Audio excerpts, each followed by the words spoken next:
김영옥, 그는 한국계 미국인으로 2차 대전에 참전해 유럽 전선에서 큰 공을 세웠으며 6.25 전쟁에도 참전해 작전장교와 대대장직을 수행하기도 했습니다. 이제부터 김영옥이라는 인물이 얼마나 파란만장한 인생을 살았는지 한번 알아보겠습니다.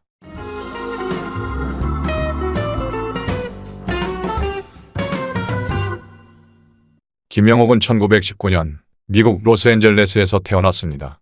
그의 아버지 김순권은 한일 합방이 될 무렵 미국에서 살기 위해 이민해 왔으며 여러 가지 일을 하면서 힘겹게 돈을 모아 작은 편의점을 인수해 운영하게 되었습니다.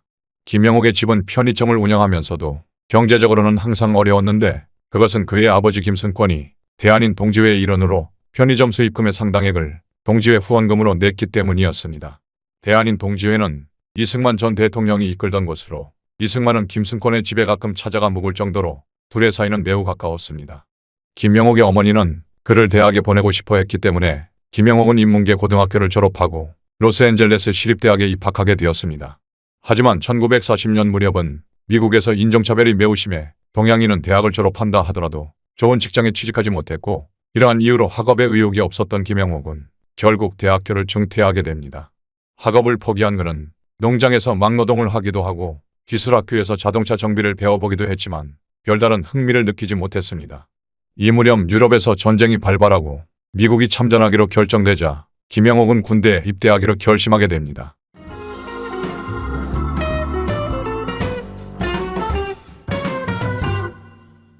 기초군사훈련을 받은 그는 남들처럼 전투부대에 가고 싶었지만 당시는 동양인이 전투부대에 갈 수 없었기 때문에 그는 미국군 7사단에서 각종 차량을 정비하는 임무를 맡게 됩니다.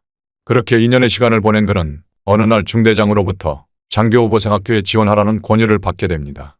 전쟁의 확대와 함께 군조직도 비대해지면서 미군은 장교들이 많이 필요하게 되었는데 이 같은 이유로 사병들 중에 똑똑해 보이는 이가 있으면 3개월간의 교육을 마치게 한 후 장교로 임용시켰던 것입니다. 김영옥은 조지아주에 위치한 장교후보생학교에서 남들보다 뛰어난 능력을 보여주었는데 특히 지도를 보고 그것으로 실제 방향을 탐지하는 분야에서 그는 천부적인 자질을 보였습니다. 장교후보생학교를 졸업하고 소위로 임관한 김영옥이 배치된 곳은 이름도 생소한 백대대였습니다. 일반적으로 대대는 연대에 소속돼 있으며 1대대, 2대대, 3대대 등으로 호칭되는 것이 보통인데 백대대라는 것은 기존에 없었던 새로운 명칭이었습니다.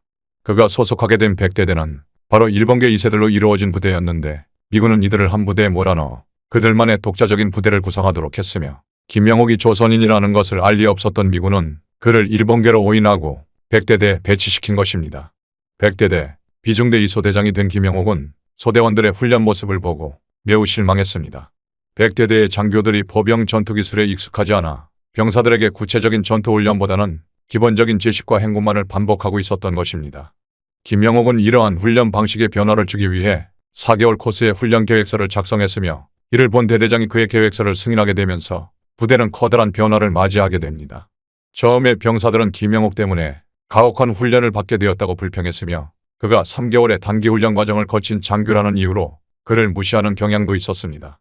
장교 생활을 막 시작한 김영옥은 이렇게 백인과 일본인 모두에게서 환영받지 못하는 존재였습니다. 훈련을 마친 백대대는 드디어 유럽으로 이동하게 되었습니다.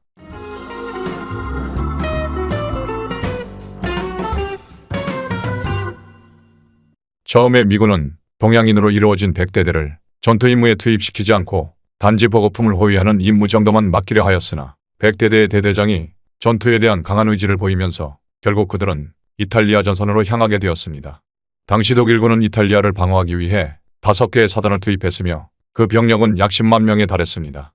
이탈리아에 상륙한 백대대는 나폴리로 향하던 중 독일군 전차와 처음으로 조우하게 됩니다.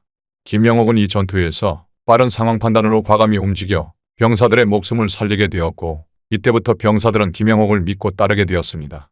한 번은 백대대가 독일군 기관총 진지로 인해 돈자되는 경우가 발생하게 되었습니다. 대대장은 김영옥의 소대에게 그들을 공격하라는 임무를 맡겼는데 18명에 불과한 소대원을 이끌고 공격에 나선 그는 매복을 하고 독일군이 이동할 때까지 기다렸다가 전 대원이 일제히 수류탄을 던지도록 했습니다. 독일군은 일시에 20여 발의 수류탄 공격을 받고 도주했습니다. 김영옥은 이 전투에서 수십 명의 포로를 생포하며 임무를 성공적으로 완수했지만 허벅지에 총상을 입게 되면서 병원으로 후송되었고 이후 은성무 공훈장을 수여받게 됩니다. 4주 후 부대로 복귀한 김영옥은 중위로 진급했으며 대대장의 지시로 정보장 교직을 맡게 되었는데 그가 지도를 파악하는 능력이 매우 뛰어나다는 소문을 대대장이 들었던 것입니다. 이 당시 미호군 사령부는 독일군의 위치를 파악하는 것이 급선무였고 그러한 이유로 이하 부대에 독일군 포로를 잡아오라는 지시를 계속 내리고 있었습니다. 영옥이 속한 백대대에도 포로를 잡아오라는 지시가 내려오게 되자 정보장 교인 영옥이 이 문제를 해결하겠다고 나서게 됩니다. 적지를 관찰한 영옥은 너무 많은 인원이 움직이면 독일군에게 금방 발각이 될 것이라고 예측하고 자신과 아카오시 일병 단 2명만 움직이는 것이 좋겠다고 생각했습니다. 권총과 기관단총, 수류탄만 소지한 그들은 적지의 침투에 철조망과 지뢰지대를 통과했으며 드디어 독일군 토치카까지 도착했습니다. 그곳에는 2명의 독일군이 잠을 자고 있었는데 영옥 일행은 그들을 조심스럽게 깨우고 총으로 위협해 그들과 함께 아군 지역으로 복귀했습니다. 미군은 영옥이 잡아온 포로를 통해 독일군의 위치를 파악할 수 있었는데 김영옥은 그 공을 인정받아 제15 집단군 사령관 클라크로부터 훈장을 수여받았으며 즉석에서 대위로 진급하게 됩니다. 이후 총공격으로 로마를 탈환한 연합군은 계속 북진을 실시해 독일군의 방어선을 돌파하려 노력했습니다. 어느 날 이탈리아 벨베데레에서 전투가 벌어지게 되었는데 442연대 소속 2대대와 3대대가 전투에 참가하고 김영옥이 속한 백대대는 예비대가 되어 후방에 위치하고 있었습니다. 그런데 전투에 나선 선두부대와 통신이 끊기는 상황이 발생하게 됩니다. 이렇게 아군이 독일군에게 포위되는 위기에 처하자 백대대는 서둘러 구출작전을 실시해야 했는데 그때 마침 작전장교가 자리에 없었기 때문에 정보장교였던 김영옥이 대신 작전장교의 역할을 수행하게 되었습니다. 이를 계기로 김영옥은 작전장교로서의 천재성을 유감없이 발휘하게 됩니다. 보통 미군은 공격을 할 때 2개의 중대를 전방의 병렬로 포진시키고 후방에 1개의 중대를 예비대로 두는 것이 일반적인데 김영옥은 그곳 산악 지형의 특성을 고려해 A중대와 C중대가 마을의 입구와 퇴로를 차단하고 B중대가 측면을 기습해 적을 몰아붙이는 공격을 실시했습니다. 그 결과는 매우 성공적이었으며 백대대는 고립되었던 2대대와 3대대를 구출하는 동시에 독일군 178명을 사살하고 73명을 포로로 잡았습니다. 김영옥의 천재성은 이후 벌어지는 4세타 전투에서도 발휘됩니다. 그는 군단과 군사령부에 연락해 155mm 포 108문의 지원을 받게 되었는데 이것은 대대 단위에서 펼치는 전투에서 극히 이례적인 것이었습니다. 대대는 보통 105mm 포 18문의 지원을 받는 것이 일반적이었는데 김영옥은 이러한 관행을 깨고 상급부대에 과감한 지원을 요청했던 것입니다. 군단 포병의 확실한 지원 사격에 김영옥의 대대는 거의 피해를 입지 않고 손쉬운 승리를 거둘 수 있었고 연대장과 대대장은 김영옥의 이러한 성과에 매우 기뻐했습니다. 작전장교로서 그의 천재성은 상황을 신속히 파악하는 냉철한 판단력, 고정관념에 얽매이지 않는 창조적인 사고력, 목표가 정해지면 주저하지 않는 과감한 결단력에서 나오는 것이었습니다. 다음 전투는 아르노 강을 도강하는 것이었습니다. 독일군은 강 건너편에 진을 치고 미군이 강을 건너는 순간 그들을 공격하기 위해 만반의 준비를 하고 있었기 때문에 미군은 쉽게 강을 건널 수가 없었습니다. 이에 김영옥은 지휘관에게 가짜 도강작전을 해보자고 제시합니다.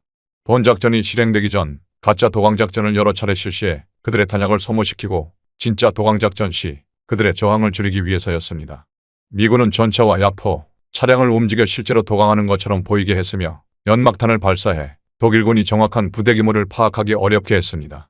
최초 도강작전이 실시되자 독일군은 엄청난 화력을 투사하며 공격해 왔는데 이어 계속 이러한 가짜 도강작전이 이어지자 그들의 공격 규모는 점차 줄어들어갔습니다.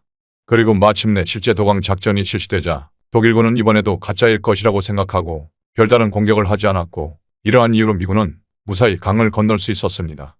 강을 건넌 김영옥의 대대는 이탈리아의 도시 피사를 점령하게 되었는데 대대장과 김영옥은 함께 피사의 사탑에 올라가 구경을 하며 잠시 여유를 즐겼습니다. 김영옥이 작전장교로서 뛰어난 능력을 발휘하자 그의 활약을 지켜본 인근 부대의 지휘관들은 그가 만약 자신의 부대로 와준다면 즉시 진급을 시켜주겠다고 설득하기도 했습니다. 이렇게 전투를 이어가던 김영옥에게 위기의 순간이 다가오게 되는데 부대 전방에서 작전 계획을 세우던 김영옥이 독일군이 쏜 총탄을 맞게 된 것입니다. 이때의 총상은 생명이 위독할 정도로 매우 심한 것이었는데 죽음의 위기에 직면했던 김영옥은 군의관이 놓아준 페니실린 덕분에 간신히 목숨을 구할 수 있었습니다.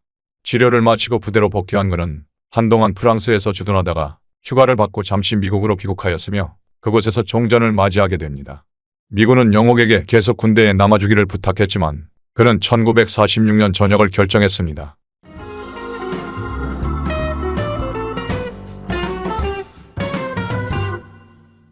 민간인이 된 그는 군대에서 모은 3,000달러를 기반으로 사업을 하기로 했는데 여러 고민 끝에 그가 선택한 사업은 바로 빨래방이었습니다.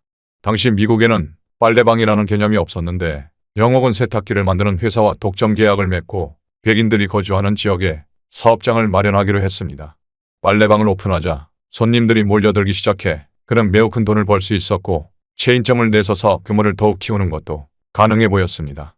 그러던 중 1950년 한국에서 전쟁이 벌어졌다는 소식이 들려왔는데 영옥은 어려움에 처한 고국을 도와야겠다고 생각하고 다시 군대로 돌아가겠다는 결심을 하게 됩니다. 다시 군대에 대위로 입대한 그는 일선 모병부대에 배치되어 직접 전투를 치르고 싶었지만 그는 한국인이었고 한국말을 조금이라도 할 줄 알았기 때문에 그가 배치될 예정지는 일본에 위치한 미군 극동사령부였습니다. 당시 미군은 한국말을 조금이라도 할 줄 아는 사람은 사령부에 배치해 참모장교 역할을 수행하도록 했기 때문입니다. 하지만 일선 부대에 배치되고 싶었던 그는 과거 유럽 전선에서 자신의 상관이었던 싱글스 대령에게 도움을 요청하게 되었고 그의 지시로 우선 일본의 극동사령부에서 한국어 시험을 치르게 되었습니다. 시험이 실시되기 전 간단한 인터뷰가 있었는데 한국인 문관은 김영옥에게 한국말과 영어를 섞어서 말하며 그의 한국어 실력을 파악하려 하였지만 영옥은 계속 한국말을 못 알아듣는 척했습니다. 하지만 인터뷰 과정에서 영옥이 한국말을 아주 조금이라도 할 줄 안다고 파악한 문관은 보다 구체적인 시험을 치르려 했는데 싱글스 대령의 요청을 받은 어느 장교가 들어와 시험은 그냥 떨어진 것으로 해라 라고 말하며 그를 끌고 밖으로 나갔습니다. 그의 도움으로 시험에 일부러 떨어질 수 있었던 그는 결국 미팔군으로 발령받아 한국으로 갈 수 있었습니다. 부산에 도착한 그는 먼저 이승만 대통령을 찾아갔습니다. 이승만과 김영옥의 아버지는 함께 독립운동을 했던 매우 막역한 사이였기 때문에 둘은 서로의 안부를 물으며 반가워했습니다. 김영옥은 미7사단 31연대로 발령받게 되었는데 그에게 처음으로 주어진 임무는 100여 명의 한국인 유격대를 이끌고 적지를 정찰하는 것이었습니다. 강원도 인제에 있는 방태산 부근으로 정찰을 나간 유격대는 산속은밀한 곳에 위치하고 있는 적의 대대본부 위치를 파악하였으며 그가 사단본부로 무전을 날리자 즉시 전투기들이 날아와 적 진지를 폭격했습니다. 영옥이 임무를 성공적으로 수행하고 7사단 31연대에 돌아오자 연대장 맥캐프리 중령은 영옥의 능력이 출중하다는 것을 파악하고 그에게 연대 정보장교 직책을 주었습니다. 맥캐프리 중령은 2차 대전 당시 이탈리아 전선에 있었는데 그곳에서 일본인들로 구성된 백대대의 활약을 매우 잘 알고 있었으며 김영옥이 백대대에서 작전 참모직을 맡았다는 사실을 알게 되자 그를 꼭 자신의 밑에 두고 싶었던 것입니다. 이 당시는 중공군의 1차 충계 공세가 막 시작되던 시기였기 때문에 전선은 매우 혼란한 상황이었는데 어느 날 김영옥은 미군 대령 한 명을 비행장에 데려다 주라는 연대장의 지시를 받게 됩니다. 비행장에 도착한 그는 연대장으로부터 극박한 무전 지시를 받게 되는데 지금 중공군이 밀려오고 있으니 내가 보내주는 첨원 탱크 5대를 이끌고 소양강에 있는 다리를 사수하라는 것이었습니다. 전차 소대를 이끌고 다리로 이동한 그는 수백 명의 한국군이 무질서하게 후퇴하는 모습을 발견하게 됩니다. 그는 그중 한국군 소령을 붙잡고 지금 이곳에서 적을 막아야 뒤따라오는 한국군을 구할 수 있다 라고 설득했는데 처음에 그 소령은 김영옥의 말을 따르려 하지 않았지만 곧 설득되어 급하게 그곳에서 진지를 구축하게 됩니다. 그렇게 해서 김영옥은 중공군의 공격을 성공적으로 지연시킬 수 있었으며 이후 상부의 지시로 한국군과 함께 무사히 철수하게 되었습니다. 당시 미군은 중공군만 만나면 제대로 싸워보지도 않고 무질서하게 후퇴하는 한국군을 조롱하기도 했는데 이럴 때면 김영옥은 한국군은 훈련도 제대로 받지 못했고 무기도 부족한 것이 현실이다. 그들이 잘 싸우지 못하는 것은 당연한 것이다. 우리도 처음부터 잘 싸운 것은 아니다. 라며 한국군을 대변하기도 했습니다. 31연대장 맥캐프리 중령은 정보참모였던 김영옥을 매우 총애했으며 그가 작전참모로서 뛰어난 자질을 가지고 있다는 것을 파악하고 연대 작전참모직도 겸직하게 했습니다. 작전참모는 여러 참모들 중에서 가장 중요한 역할을 수행하는 직이었기 때문에 이러한 자리에 동양인 대위가 임명된다는 것은 당시 미군 조직 내에서 매우 이례적인 일이었습니다. 어느 날 연대장이 사단으로 보고를 하러 들어가고 부연대장이 휴가를 떠나 작전참모직을 수행하는 김영옥이 연대 작전을 총괄하고 있었습니다. 이때 일대대에서 잘못된 고지로 공격을 실시해 대대 전체가 위험에 처하는 상황이 발생하게 되었고 김영옥은 서둘러 일대대로 직접 찾아갔습니다. 당시 일대대장은 후방에 위치한 샤워장에 다녀온다는 이유로 자리를 비우고 있었기 때문에 김영옥은 대대를 직접 지휘해 실종된 중대들을 모두 찾아냈습니다. 이 일로 연대장은 일대대장을 직위 해제했으며 그 대신 김영옥이 직접 대대를 지휘하도록 했는데 이러한 결정을 하는 데 있어서 가장 걸림돌이 되는 것은 바로 김영옥의 계급이었습니다. 원래 대대는 중령이나 소령이 지휘하도록 되어 있었기 때문에 대위인 김영옥은 부대를 지휘할 수 없었던 것입니다. 고심하던 연대장은 막 소령 계급장을 단 어느 장교를 불러 그가 형식적으로 대대장이 되고 실제 지휘는 대위인 김영옥이 하도록 했습니다. 김영옥은 전투에서 패배한 일대대의 사기를 다시 살리기 위해 고심했습니다. 그래서 적이 점령하고 있는 전방의 고지를 공격하도록 명령했으며 그들의 반격에 무단으로 후퇴하는 아군 병사가 있다면 직접 권총으로 위협하기도 해 다시 전선으로 돌려보냈습니다. 결국 일대대는 고지를 점령하게 되어 승리에 대한 자신감을 갖게 되었고 이 전투에서 은성무공훈장을 수여받은 김영옥은 곧바로 다음 전투를 준비하게 됩니다. 다음 목표는 청병산이었는데 중공군이 먼저 사격을 가해오자 병사들은 고개를 들지 못하고 공중으로 총만 쏘고 있는 상황이었습니다. 아무리 병사들을 독려하며 고개를 들고 사격하라고 명령해도 별다른 효과가 없자 김영옥과 비중대장 론스포드 중위는 유유히 전방으로 나가 이곳저곳을 돌아다니기도 하고 여유있게 앉아서 전투 식량을 먹기도 했습니다.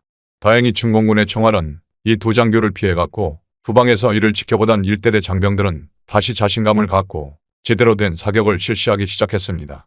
김영옥이 이렇게 작전 지휘에 있어서 특별한 능력을 보여준 이유는 2차 대전 당시 이탈리아 전선에서 수많은 전투를 치러보았기 때문입니다.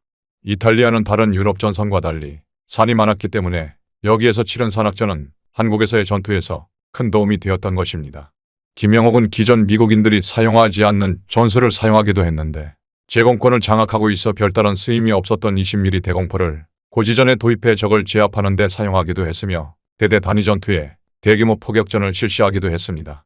원래 포병대대가 작전을 수행할 때는 18문의 포를 가진 포병중대가 지원사격을 해주는 것이 일반적이었는데 김영옥은 군단 포병대와 군포병대에 연락해 100문이 넘는 야포를 일시에 투입하기도 했습니다.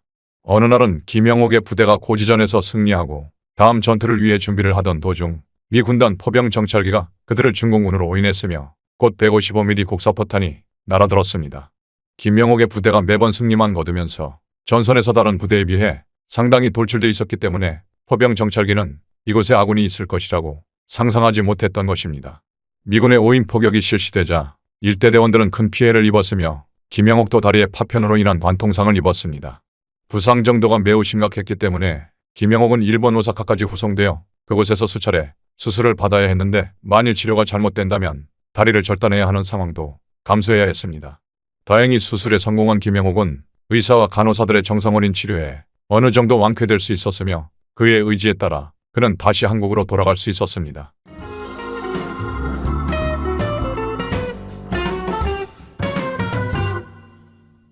김영옥이 돌아오자 연대장은 그를 소령으로 진급시키고 31년대 일대대 정식 대대장으로 임명했습니다. 이 당시만 해도 미군 내에서 동양인 이민자가 영관급 장교로 승진하는 것은 매우 이례적인 일이었으며 거기에 소령이 되자마자 바로 대대장으로 임명되는 것은 처음 있는 일이었습니다. 전장에서 대대장직을 역임한 사람은 큰 잘못이 없는 한 중령이나 대령으로 진급하는 것이 거의 당연시되었기 때문에 미군 내에서 대대장직은 웬만한 인맥이 아니면 맡기 어려운 자리였습니다. 또한 유색인 중에서 간혹 영관급 장교로 진급하는 경우는 있었으나 주로 참모직을 맡는 경우가 대부분이었고 지휘관을 맡는 경우는 없었기 때문에 김영옥이 대대장이 된 것은 이러한 점에서 매우 의미가 있는 것이었습니다. 김영옥이 지휘하는 31연대 일대대는 전방에서 중공군과 대치하고 있었는데 중공군은 그들의 참호를 계속 확장해 점차 일대대와 가까운 지점에까지 다가오고 있었습니다. 김영옥은 이렇게 중공군의 참호가 가까워지면 그들과 잦은 전투를 하게 되어 아군 병사들이 무의미하게 희생될 것을 예상하고 이 참호를 없애기 위한 전투를 한 번은 치러야 한다고 생각했습니다. 전투 준비를 마친 일대대는 이른 아침 안개가 걷히기 시작하자 일제히 공격을 실시했으며 양측은 포탄을 쏘며 치열한 전투를 벌였지만 결국 일대대가 승리해 그들을 멀리 물리칠 수 있었습니다.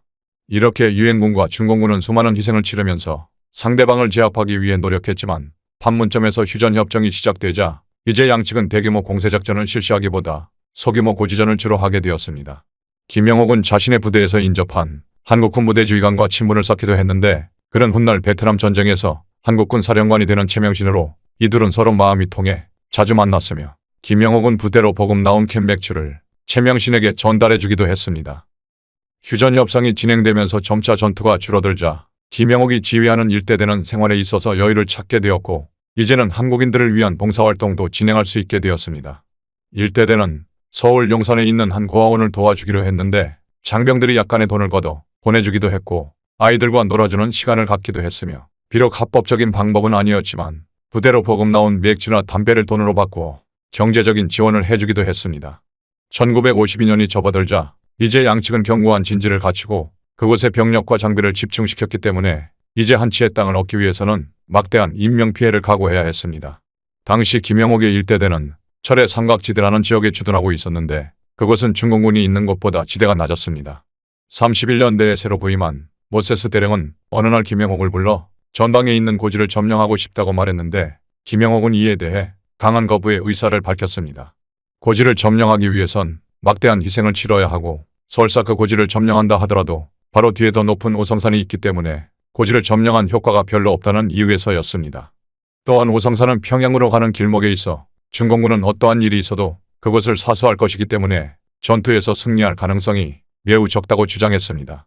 김영옥은 연대장이 이러한 주장을 하는 이유가 본인이 진급을 하고 싶은 욕심 때문이라고 생각했습니다.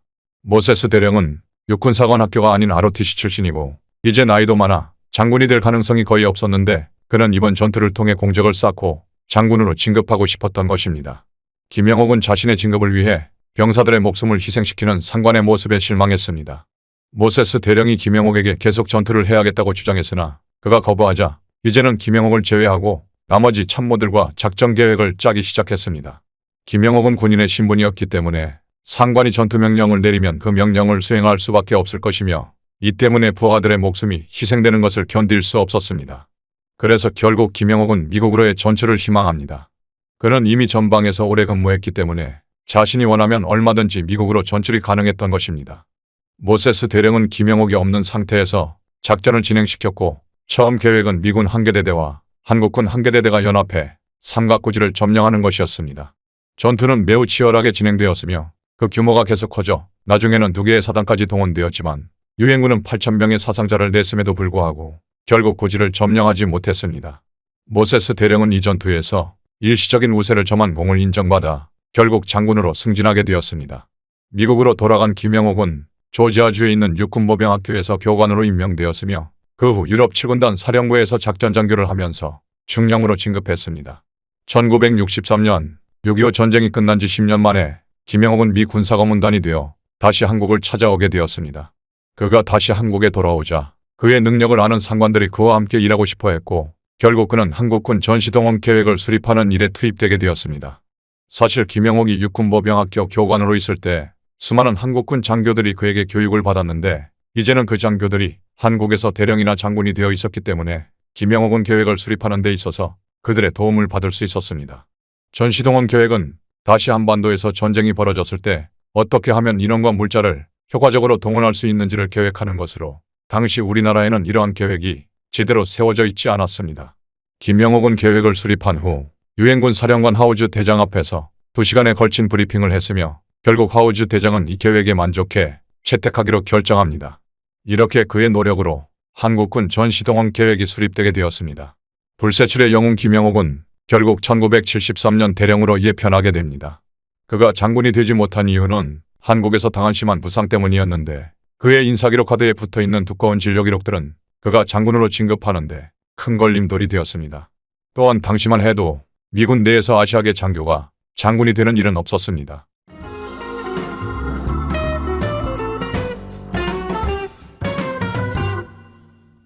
전역한 그는 남은 인생을 약자를 위한 봉사활동을 하며 보내게 됩니다. 그는 의료 혜택을 제대로 받지 못하는 한국인 1세대들을 위해 한인건강정보센터를 설립했으며 그 밖에 한인청소년회관, 한미연합회, 한미박물관 등을 설립하는데 큰 역할을 했습니다. 그는 과거 일본인들로 이루어진 부대에서 활약했던 것을 계기로 일본계 참전용사회 회장직을 맡기도 했습니다. 김영옥은 남은 인생을 이렇게 봉사활동을 하며 보냈으며 결국 2005년 미국 로스앤젤레스에서 운명하게 됩니다. 김영옥은 2차 대전과 6.25 전쟁에서의 무공을 인정받아 10개가 넘는 훈장을 받았으며 프랑스와 이탈리아는 그에게 최고무공훈장을 수여했습니다. 하지만 대한민국 정부는 주변의 많은 요구에도 불구하고 그가 죽고 나서야 때늦은 태극무공훈장을 보내주었습니다.